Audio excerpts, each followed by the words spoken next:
I got so much motherfucking design on right now. Break it down, bring it back, make it clap. I got 3 old thoughts, new block. Baik, bismillahirrahmanirrahim. Assalamualaikum warahmatullahi wabarakatuh.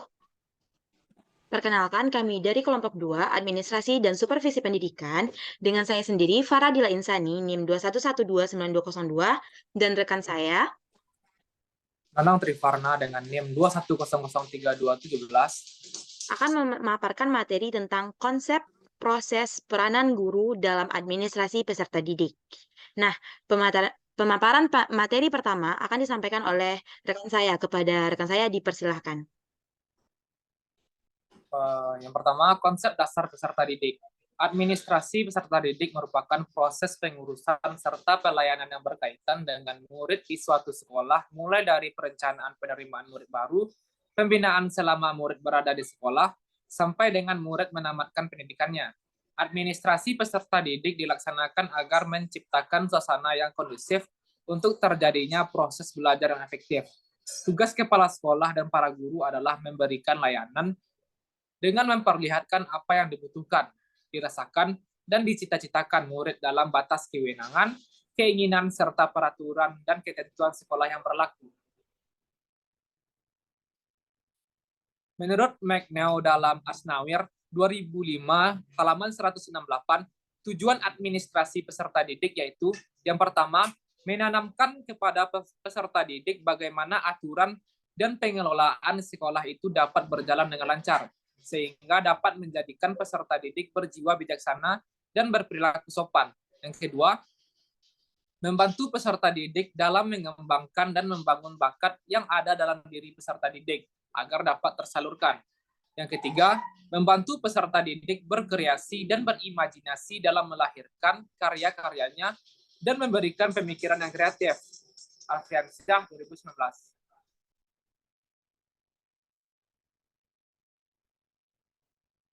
Materi selanjutnya yaitu proses administrasi peserta didik. Dalam administrasi peserta didik sendiri dikenal adanya beberapa proses ataupun tahapan pembelajaran. Menurut Mulyasa 2006 halaman 90 sampai 99, kegiatan yang dilaksanakan dalam rangka administrasi peserta didik dibagi menjadi 3 tahapan.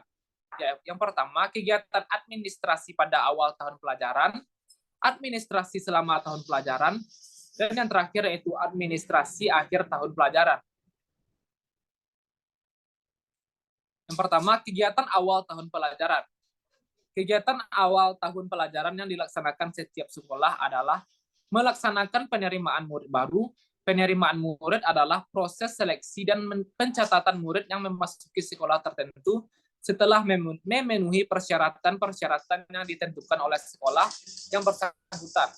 Beberapa kegiatan yang dapat dilakukan dalam penerimaan murid baru yaitu penetapan daya tampung, penetapan syarat-syarat murid baru, dan yang terakhir, pembentukan panitia atau petugas penerimaan murid baru.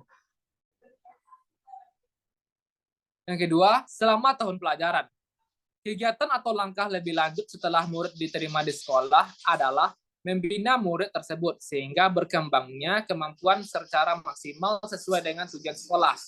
Pembinaan murid dilakukan agar murid mengenal lingkungan tempat belajar mereka dan dapat menyesuaikan diri dengan tuntutan sekolah.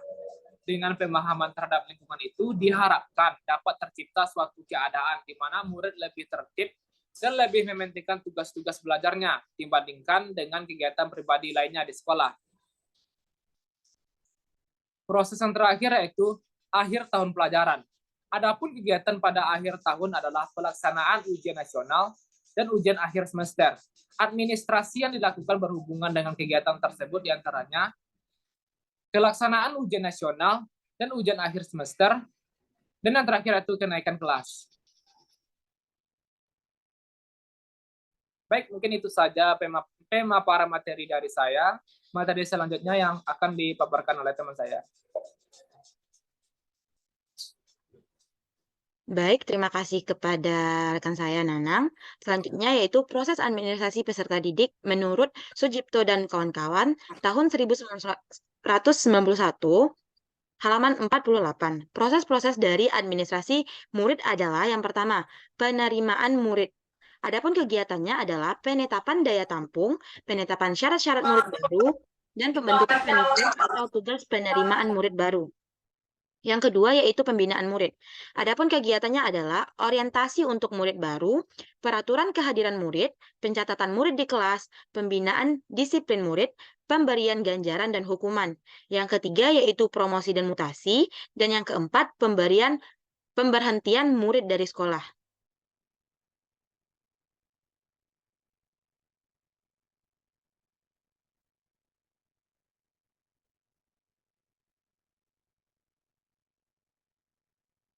Berdasarkan pendapat di atas, maka dapat kita simpulkan bahwa dalam administrasi peserta didik, ada proses atau kegiatan yang dilakukan oleh administrator, yaitu yang pertama, kegiatan awal tahun pembelajaran yang meliputi perencanaan, seperti penetapan daya tampung, penetapan syarat-syarat peserta didik baru, pembentukan panitia atau petugas penerimaan peserta baru, dan penerimaan peserta didik baru.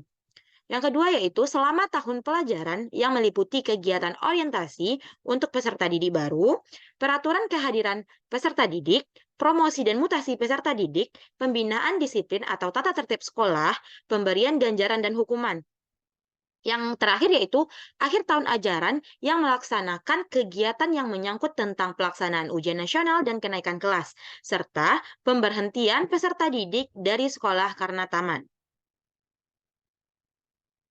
Nah, materi selanjutnya itu peran guru dalam administrasi peserta didik. Menurut Sujipto dan kawan-kawan, pada halaman 56, peran guru dalam administrasi peserta didik yaitu yang pertama, dalam penerimaan siswa. Para guru dapat dilibatkan dalam beberapa bagian. Para guru dapat ditunjuk menjadi panitia yang dapat melaksanakan tugas-tugas teknis melalui dari pencatatan, penerimaan, sampai dengan pelaporan pelaksanaan tugas. Yang kedua, dalam masa orientasi. Tugas guru adalah membuat para siswa cepat beradaptasi dengan lingkungan sekolah barunya. Peranan guru dalam hal ini sangat penting, karena andai kata terjadi salah langkah pada saat pertama, dapat berakibat kurang beruntung bagi jiwa anak untuk waktu-waktu selanjutnya. Yang ketiga yaitu untuk pengaturan keadaan siswa di kelas. Guru diharapkan untuk mampu mencatat atau merekam kehadiran ini meskipun dengan sederhana, akan tetapi harus baik.